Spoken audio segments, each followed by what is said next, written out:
তোরা অনেক জিনিস পেয়েছিস এই জঞ্জাল থেকে, না রে? ছেলেটা চুপ। সে এক দৃষ্টে ফেলুদার দিকে চেয়ে আছে। কি হলো, বোবা নাকি? ছেলেটা তাও চুপ। ফেলুদা হোপলেস বলে এগিয়ে চলল ক্র্যাশের জায়গা ছেড়ে গ্রামের দিকে। বলরামবাবুর কৌতূহল আবার জাগিয়ে উঠেছে। বললেন, আপনি কিছু খুঁজছেন নাকি স্যার? একটা লাল পাথরের মূর্তি, শুধু মাথাটা। শুধু মাথাটা? দেখি তো এদিকে কোথাও। বলে বলরামবাবু দেখি এদিক ওদিক ঘাসের উপর খোঁজা আরম্ভ করে দিয়েছেন।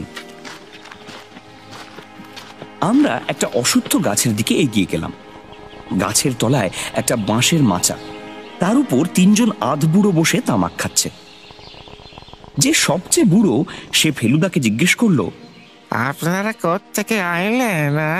কলকাতা। খুব জোর বেঁচে গেছে আপনাদের গ্রামটা। তা গেছে বাবু, তা গেছে।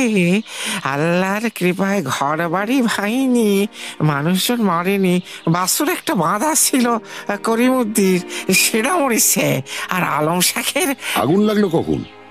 মাটিতে যেমন পড়লো অমনি যেমন বোম ফাটার শব্দ তেমন শব্দ, আর দাও দাও করি আগুন আর ধোঁয়া, গোটা গ্রামটায় ধোঁয়াই ধোঁয়া। তারপর আইলো বৃষ্টি, দমকল এলো। দমকল আসা অব্দি আগুন জ্বলছিল? আগুন নেমেছে বৃষ্টি চলে। আপনি কাছাকাছি গিয়েছিলেন আগুন নেবার পর? আমি বুড়ো মানুষ, আমার কি আর অত গরজ। ছেলে ছোকরারা যায়নি ওখান থেকে জিনিসপত্র তুলে নেয়নি? বুড়ো চুপ। অন্য দুজনও উসখুস করছে। ইতিমধ্যে ৮-১০ জন ছেলে জড়ো হয়ে কাছাকাছি দাঁড়িয়ে আমাদের কথাবার্তা শুনছে। ফেলুদা তাদের একজনকে ডেকে জিজ্ঞেস করলো, এই, তোর নাম কি রে? আলী। এদিকে আয়। ফেলুদা নরম সুরে কথা বলছিল বলেই বোধ হয় ছেলেটা এগিয়ে এলো। ফেলুদা তার কাঁধে হাত দিয়ে গলাটা আরো নামিয়ে বলল, ওই ভাঙা প্লেনটার থেকে অনেক জিনিস ছড়িয়ে বাইরে পড়েছিল, জানিস তো? ছেলেটি চুপ করে দাঁড়িয়ে আছে। সেই সব জিনিসের মধ্যে একটা লাল পাথরের তৈরি মেয়ে মানুষের মাথা ছিল, কুমোর যেমন গড়ে আর কি, সেই রকম মাথা। ও জানে। আলী আরেকজন ছেলের দিকে দেখিয়ে দিল। ফেলুদা একেও জিজ্ঞেস করলো, তোর নাম কি রে? পানু। আর কি নিয়েছিস তা আমার জানার দরকার নেই, মাথাটা ফেরত দিলে তোকে আমি বকশিশ দেবো। পানুর মুখেও কোনো কথা নেই। বাবু জিজ্ঞেস করছে, জবাব দে। ওর কাছে নেই। কথাটা বলল পানুরই বয়সী, মুখে বসন্তের দাগওয়ালা আরেকটা ছেলে। কোথায় গেল? আরেকজন বাবু এসেছিল, তিনি চাইলেন তাকে দিয়ে দিয়েছে। সত্যি কথা? ফেলুদা পানুর কাঁধ ধরে প্রশ্ন করলো। আমার বুক ঢিপ ঢিপ করছে, পেটে পেটেও ফসকে যাবে যক্ষীর মাথা। পানু এবার মুখ খুলল। একজন বাবু এলেন তো গাড়ি করে একটু আগে। কিরকম গাড়ি? নীল রঙে। নীল রঙের, নীল রঙের, নীল রঙের। কিরকম দেখতে বাবু? লম্বা, রোগা, মোটা, চশমা পরা? ছেলেদের বর্ণনা থেকে বোঝা গেল মাঝারি হাইটের ভদ্রলোক, প্যান্ট শার্ট পরা, রোগাও না মোটাও না, ফর্সাও না কালোও না, বয়স ৩০ থেকে ৫০-এর মধ্যে। আমরা এসে পৌঁছানোর ৮ ঘন্টা আগে এসে একে তাকে জিজ্ঞেস করে অবশেষে পানুর কাছ থেকে সামান্য কিছু বকশিশ দিয়ে একটা লাল পাথরের তৈরি মানুষের মাথা উদ্ধার করে নিয়ে গেছেন তার নীল রঙের গাড়ি। আমরা যখন গ্রামের পথ দিয়ে গাড়িতে করে আসছিলাম, তখন উল্টো দিক থেকে একটা নীল রঙের অ্যাম্বাসাডারকে আমাদের গাড়ির পাশ দিয়ে বেরিয়ে যেতে দেখেছিলাম। চল তবসে, আসুন বলরাম বাবু। খবরটা শুনে ফেলুদা যদি হতাশও হয়ে থাকে, সেই ভাবটা যে সে এর মধ্যে কাটিয়ে উঠে আবার নতুন এনার্জি পেয়ে গেছে, সেটা তার ট্যাক্সির উদ্দেশ্যে দৌড় দেখেই বুঝলাম। আমরাও দুজনে ছুটলাম তার পিছনে। কি আছে কপালে কে জানে।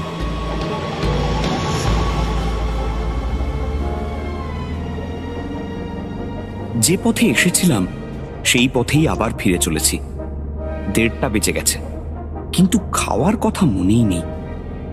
যশোর রোডে পড়ে বলরামবাবু একবার বলেছিলেন, চা খাবেন নাকি স্যার?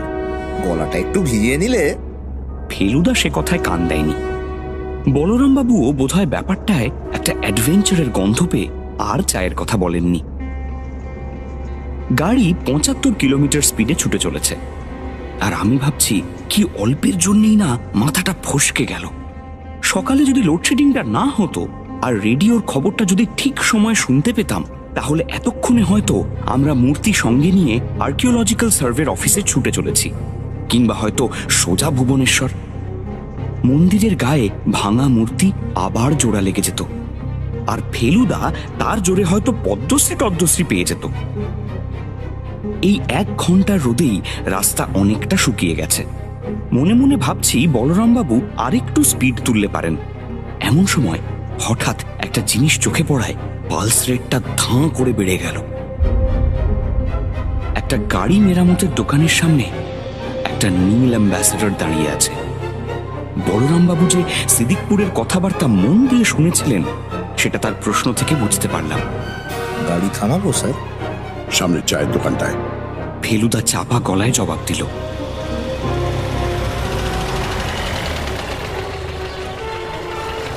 বলরামবাবু স্টাইলের মাথায় মেরামতির দোকানের 2টো দোকানের পরে ট্যাক্সিটাকে রাস্তার ডান দিকে নিয়ে গিয়ে ব্রেক কষলেন।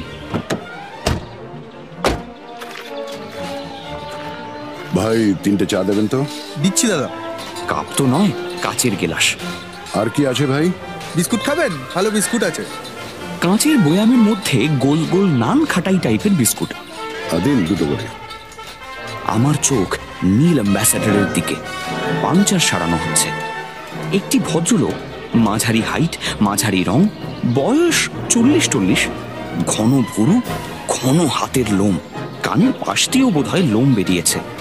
মাথার চুল ব্যাক ব্রাশ করে আঁচড়ানো, গাড়ির পাশে ছটফট ভাব করে পাইচারি করছেন আর ঘন ঘন টান দিচ্ছেন আধ পোড়া সিগারেটে। বাঙালি কি?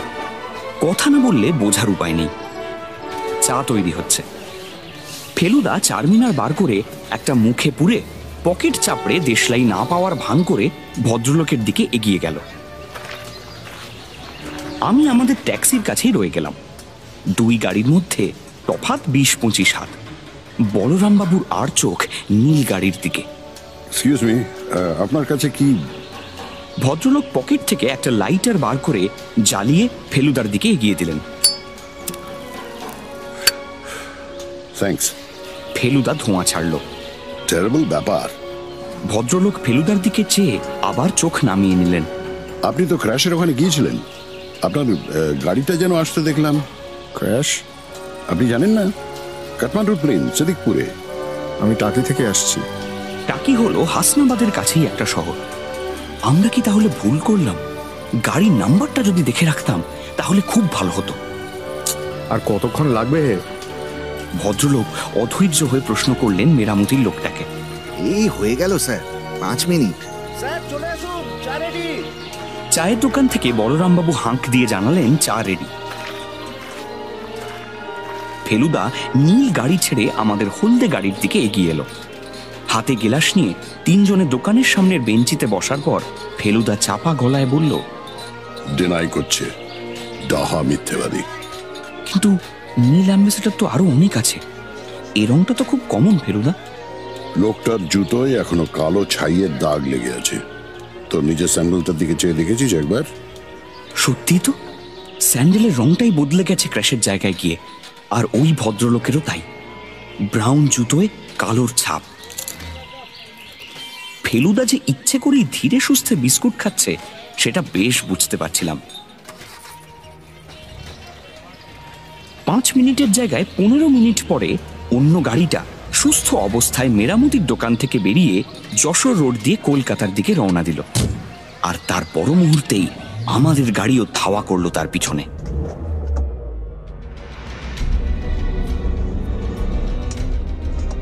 দুটোর মাঝখানে বেশ অনেকখানি ফাঁক, কিন্তু ফেলুদা বলল, সেই ভালো। লোকটার সন্দেহ উদ্রেক করা বুদ্ধিমানের কাজ হবে না। দমদমের কাছে এসে হঠাৎ আরেক পশলা বৃষ্টি নামলো। সামনে সব ধোঁয়াটে হয়ে গেছে, ভালো দেখা যাচ্ছে না। তাই বলরাম বাবুকে বাধ্য হয়ে স্পিড বাড়িয়ে নীল গাড়ির আরেকটু কাছাকাছি গিয়ে পড়তে হলো। ভদ্রলোক বেশ রসিক, বললেন, হিন্দি ফিল্মের মতো মনে হচ্ছে স্যার। সেদিন শত্রুগণের একখানা বইয়ে দেখলুম এইভাবে গাড়ির পিছনে গাড়ি ফলো করছে। অবশ্য সেখানে পিছনের গাড়িটা একটা পাহাড়ের গায়ে ক্র্যাশ করলো। একদিনে একটা ক্র্যাশই যথেষ্ট। আপনি স্টেডি থাকুন, কলকাতায় পাহাড় না থাকলেও কি বলছেন স্যার? 13 ইয়ার্স গাড়ি চালাচ্ছি, এখনো পর্যন্ত একটিও not a single accident. WMA 5349। Feluda বিড়বিড় করে বলল। আমিও নম্বরটা মাথায় রেখে দিলাম আর বারবার পাতি চান পাতি চান পাতি চান আওড়ে নিলাম। এটা আর কিছুই নয়, 5, 3, 4 আর 9 প্রথম অক্ষরগুলো দিয়ে তৈরি। নম্বর মনে রাখার 2-3 রকম উপায় ফেলুদা শিখিয়ে দিয়েছে, তার মধ্যে এটা একটা।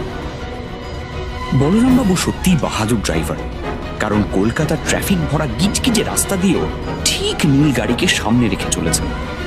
কোথায় যাচ্ছে গাড়িটা কে জানে। মূর্তিটা নিয়ে কি করবে বলো তো লোকটা? ভুবনেশ্বরে ফেরত নিয়ে যাবে না নিশ্চয়ই। যে জাতের ধুরন্ধর, তাতে মনে হয় আবার আরেকজন বিদেশি খদ্দের জোগাড় করার চেষ্টা করবে। একই জিনিস উপরি উপরি দুবার বিক্রি করার এমন সুযোগ তো চট করে আসে না। নীল গাড়ি শেষ পর্যন্ত দেখি আমাদের পার্ক স্ট্রিটে এনে ফেলেছে। পুরনো গোরস্থান ছাড়িয়ে লাউডন স্ট্রিট, ক্যামাক স্ট্রিটের মোড় ছাড়িয়ে শেষে গাড়ি দেখি হঠাৎ বাঁ দিকে মোড় নিয়ে কুইন্স ম্যানশনের গেট দিয়ে ভেতরে ঢুকছে। যাবো স্যার? আলবাত। আমাদের ট্যাক্সিও গেট দিয়ে ভেতরে ঢুকলো। একটা প্রকাণ্ড খোলা জায়গা, তার মাঝখানে একটা পার্ক, আর চারদিকে ঘিরে রয়েছে 5-6 তলা উঁচু সব বাড়ি। পার্কের চারদিকে গাড়ি পার্ক করা রয়েছে, তার মধ্যে আবার 2-1টা স্কুটারও রয়েছে। আমাদের ডান দিকে কুইন্স ম্যানশন। আমরা ট্যাক্সি দাঁড় করালাম। নীল গাড়ি কিছু দূরে একেবারে শেষ মাথায় গিয়ে থামল। আমরা গাড়ির ভিতরে বসে আছি কি হয় দেখার জন্য। ভদ্রলোক একটা কালো ব্যাগ হাতে নিয়ে নামলেন, দরজার কাঁচ তুললেন, দরজা লক করলেন, তারপর ডান দিকে গিয়ে একটা বড় দরজা দিয়ে কুইন্স ম্যানশনে ঢুকে গেলেন। 1 মিনিট অপেক্ষা করে ফেলুদাও ট্যাক্সি থেকে নামলো আর আমি তার পিছনে। সোজা চলে গেলাম সেই দরজার দিকে।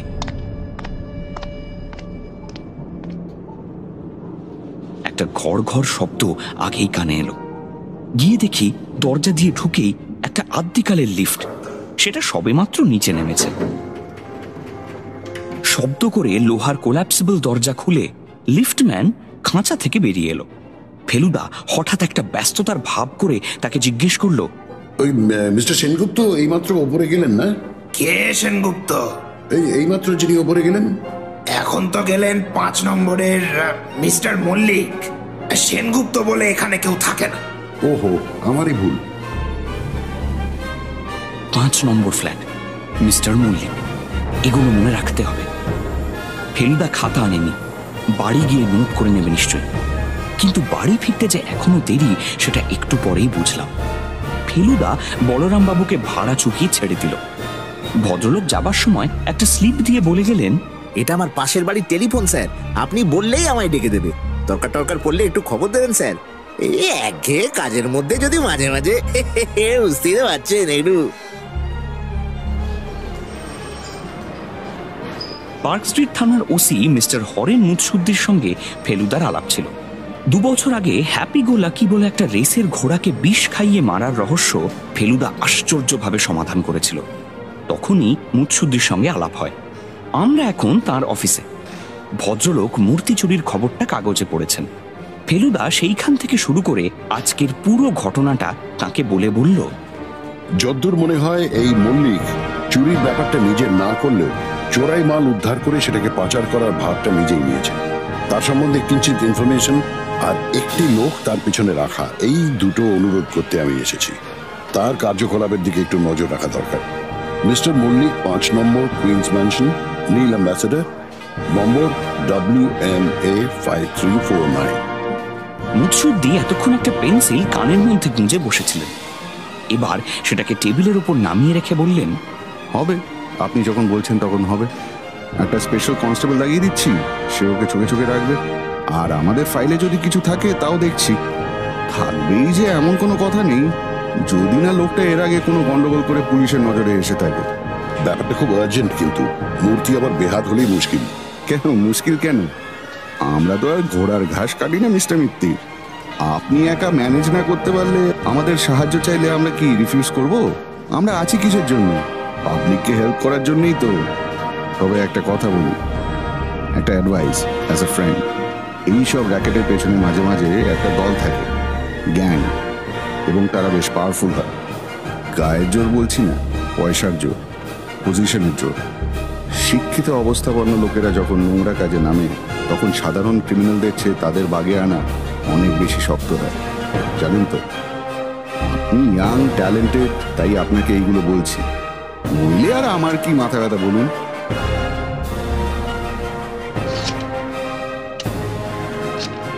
ওয়ালডর্ফে চিনে খাবার অর্ডার দিয়ে ফেলুদা ম্যানেজারের ঘর থেকে কুইন্স ম্যানশন 5 নম্বর একটা টেলিফোন করে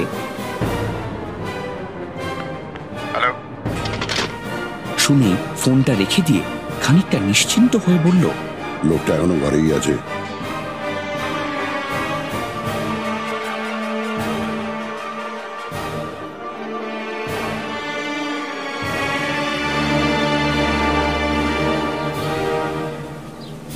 আমরা বাড়ি ফিরলাম 2:45।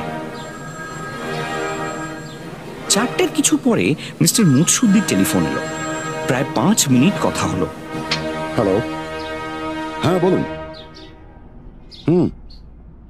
আচ্ছা, ও আইসি।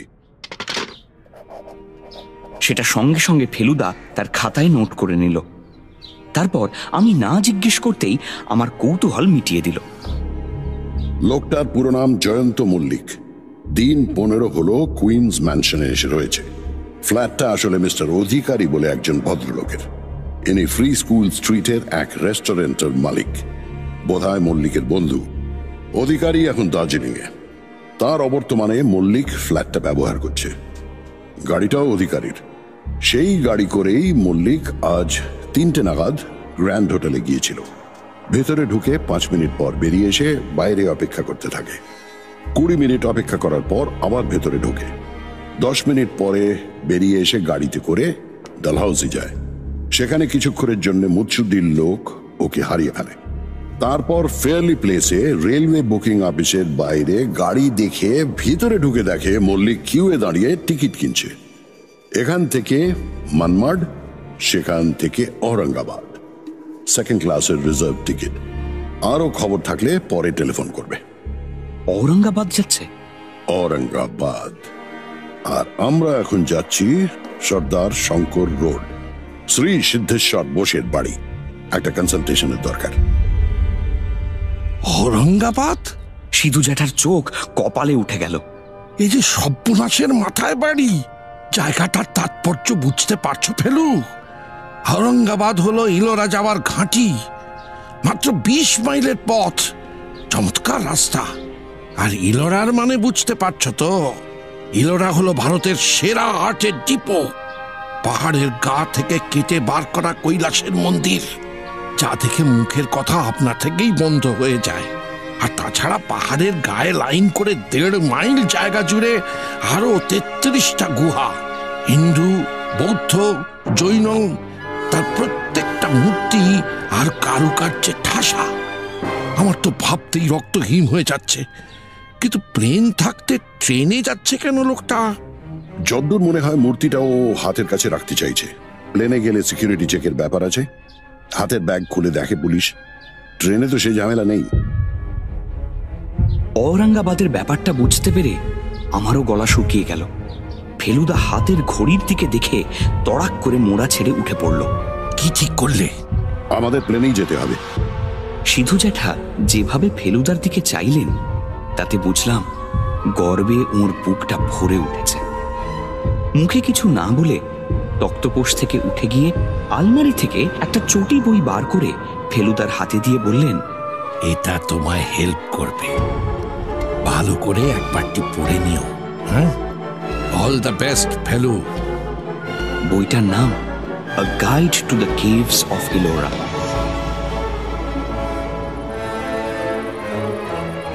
ফেলুদা বাড়ি এসেই জুপিটার ট্রাভেলস এর মিস্টার বক্সিকে ফোন করে জিজ্ঞেস করলো, হ্যালো মিস্টার বক্সি? হ্যাঁ, কে? প্রদোষ বাবু? হ্যাঁ, প্রদোষ মিত্র বলছি। আগামীকাল সকালের বম্বে 3টে টিকিট দরকার। 3টে? মর্নিং ফ্লাইট চলবে? হ্যাঁ, মর্নিং ফ্লাইট হলেই ভালো। এমনিতে জায়গা নেই, তবে ওয়েটিং লিস্টে ভালো পজিশন। আমি টিকিট ইস্যু করে দিচ্ছি। আপনারা সকাল 5:30টার মধ্যে এয়ারপোর্ট এসে যাবেন, মনে হয় হয়ে যাবে। ওকে। 3টে শুনে আমি বেশ অবাক হলাম। সিধু জ্যাঠাও যাবেন নাকি সঙ্গে? ফেলুদাকে জিজ্ঞেস করাতে ও শুধু বলল, দলে আর একটু ভারী হলে সুবিধে হয়। সকালের ফ্লাইট 9টার মধ্যে বম্বে পৌঁছবে। তারপর সেখান থেকে 12:30টার সময় আরেকটা প্লেন ছেড়ে 1:30টায় আমাদের ঔরঙ্গাবাদ পৌঁছে দেবে। এই পরের টিকিটটাও জুপিটার করে দেবে, আর করে দেবে আমাদের ঔরঙ্গাবাদ ও ইলোরায় থাকার ব্যবস্থা। আমরা পৌঁছে যাব কালই, মানে শনিবার, আর মল্লিক পৌঁছবেন রবিবার। বুকিং এর ঝামেলা মিটিয়ে ফেলুদা আরেকটা নম্বর ডায়াল করছে, এমন সময় কলিং বেল বেজে উঠল।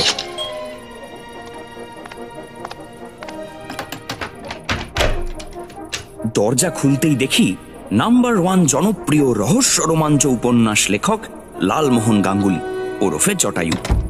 ফেলুদা যেন ভূত দেখেছে এমন ভাব করে রিসিভারটা রেখে দিয়ে বলল, আশ্চর্য, এই মুহূর্তে আপনার নাম্বার ডায়াল করছিলাম। জটায়ু তার ভাঁজ করা প্লাস্টিকের রেনকোটটা টেবিলের ওপর রেখে সোফায় বসে পড়ে বললেন, তাহলে মশাই আপনার সঙ্গে আমার একটা টেলিপ্যাথেটিক যোগ রয়েছে বলুন। আমারও কদিন থেকেই আপনার কথা খালি মনে হচ্ছে।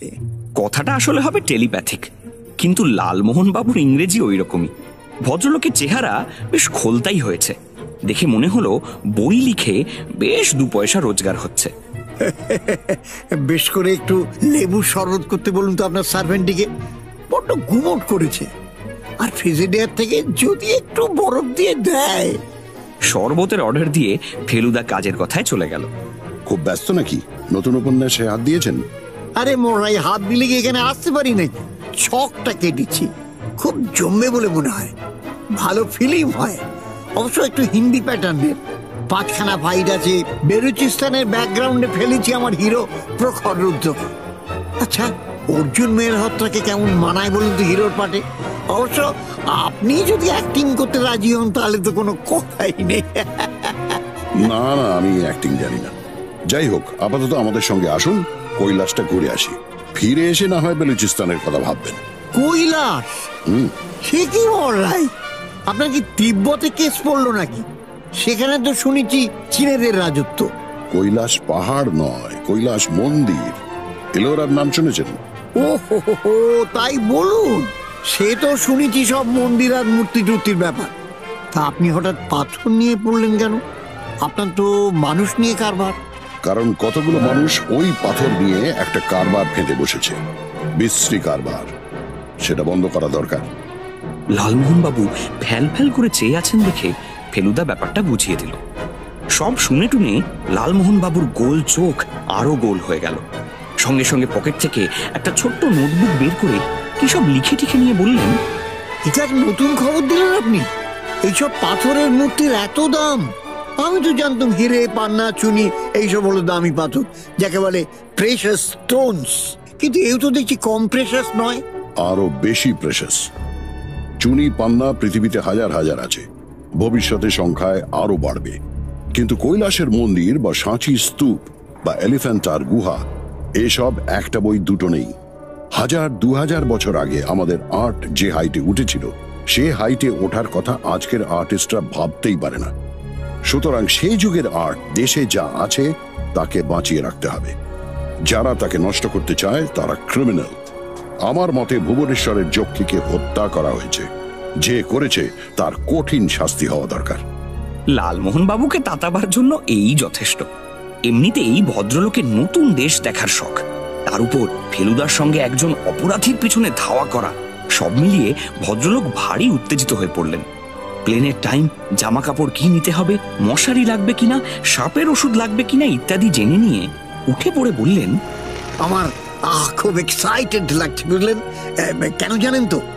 কৈলাস নামটার জন্য। কৈলাস, কৈলাস, বুঝতে পারছেন তো?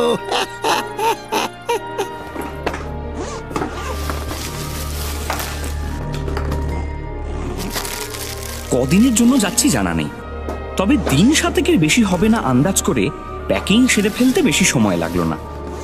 ফেলুদাকে প্রায় তদন্তের ব্যাপারে বাইরে যেতে হয়, তাই ওর একটা আলাদা সুটকেসে কিছু জরুরি জিনিস আগে থেকেই প্যাক করে রেডি করা থাকে।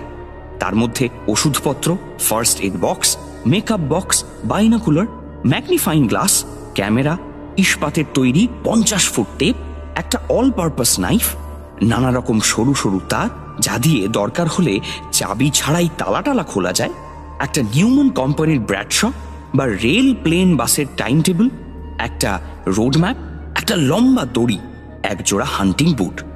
এতে জায়গা যে খুব একটা বেশি নেয় তা নয়, তাই একই সুটকেসে ওর বাকি জিনিসও ধরে যায়। জামা কাপড় বেশি নেয় না। এককালে পোশাকের শখ ছিল, এখন কমে গেছে। সিগারেট খাওয়াও দিনে 20টা থেকে 10-এ নেমে গেছে। স্বাস্থ্যের ব্যাপারে ওর চিরকালই যত্ন। যোগব্যায়াম করে, একগাদা খায় না, তবে নতুন গুড়ের সন্দেশ বা খুব ভালো মিহিদানা পেলে সংযমের তোয়াক্কা রাখে না। ফেলুদার কাছে ট্যুরিস্ট ডিপার্টমেন্টের অনেকগুলো চটি বই ছিল। তার মধ্যে এবার যেগুলো লাগতে পারে তার কয়েকটা নিয়ে আমি উল্টে পাল্টে দেখে নিলাম।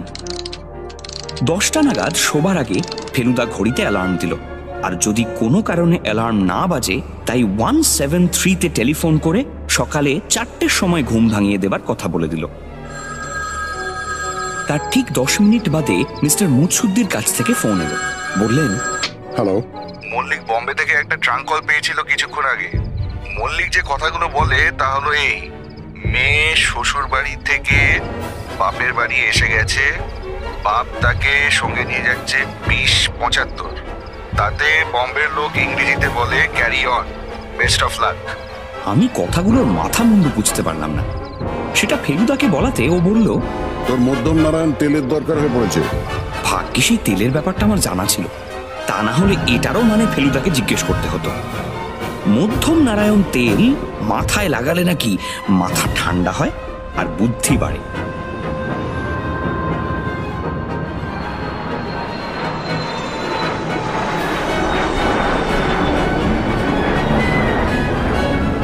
বম্বের প্লেন 6:30 না ছেড়ে ছাড়লো প্রায় 1 ঘন্টা পরে।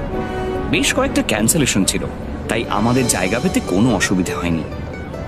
বাক্স রহস্যের ব্যাপারে আমাদের সঙ্গে জীবনে প্রথমবার প্লেনে চড়েছিলেন লালমোহন বাবু। এটা বোধ হয় দ্বিতীয়বার।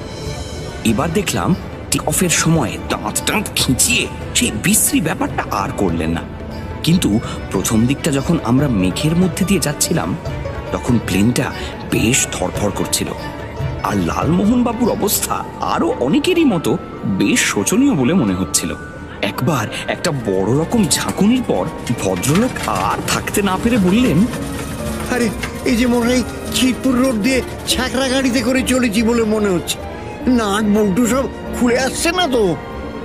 আমি আর ফেলুদা দুটো পাশাপাশি সিটে বসেছিলাম, আর লালমোহন বাবু বসেছিলেন প্যাসেজের ওদিকে ফেলুদার ঠিক পাশেই। ব্রেকফাস্ট খাবার কিছুক্ষণ পর ভদ্রলোক একবার ফেলুদার দিকে ফিরে বললেন, দাঁত খড়কে ইংরেজি কি মশাই? টুথপিক। তারপর সেটা জেনে নিয়ে ভদ্রলোক নিজেই বোতাম টিপে এয়ার হোস্টেসকে ডাকিয়ে এনে, এক্সকিউজ মি, টুথপিক প্লিজ বলে খড়কে আদায় করে নিলেন। তারপর ঘন্টাখানেক পরে বম্বে সম্বন্ধে একটা বুকলেট পড়তে পড়তে বললেন, অ্যাপোলোটা কিরকম বাঁদর মশাই? ফেলুদা ইলোরার গাইড বুকটা চোখের সামনে থেকে নামিয়ে বলল, বাঁদর নয়, বন্দর, পোর্ট। ও পোর্ট, তাহলে তো ইংরেজিতে পোর্ট লিখলেই হয়, বান্দার লেখার দরকার কি? আমরা তিনজনের কেউই আগে বম্বে যাইনি। পশ্চিমের সবচেয়ে দূরে গেছি রাজস্থানের জয়সলমীরে, আর সেই গল্প তো আপনাদের সকলেরই জানা। এবার এমনিতে বম্বেতে থাকার কথা নয়, তবে ফেলুদা বলেছে ইলোরায় সব ঠিকভাবে উতরে গেলে ফিরবার পথে 2-3 দিন বম্বে থেকে আসব। ওর এক কলেজের বন্ধু ওখানে থাকে, গ্ল্যাক্সো কোম্পানিতে কাজ করে। সে অনেকদিন থেকেই নেমন্তন্ন করে রেখেছে। Ladies and gentlemen, this is your Captain Abhijit Datta speaking. We're currently cruising at 35,000 feet above Nagpur and we're on our final approach to Santa Cruz International Airport. We request that you remain seated, fasten your seatbelts and please observe the no smoking sign. Thank you. Plane land করার আগে যখন belt বাঁধতে বলছে তখন আমি ফেলুদাকে একটা কথা জিজ্ঞেস না করে পারলাম না। বলছি, মল্লিকের কাল রাত্রির টেলিফোনের ব্যাপারটা একটু বুঝিয়ে দেবে? ফেলুদা যেন আকাশ থেকে পড়ল। সে কি রে, তুই ওটা সত্যি বুঝিসনি? না। মেয়ে শ্বশুর বাড়ি থেকে বাপের বাড়ি চলে এসেছে, মেয়ে হলো যক্ষীর মাথা, শ্বশুর বাড়ি হলো সিলভারস্টাইন যে মাথাটি কিনেছিল, আর বাপের বাড়ি হলো মল্লিক যার কাছে মাথাটা ছিল। বুঝিয়ে দিলে সত্যি জলের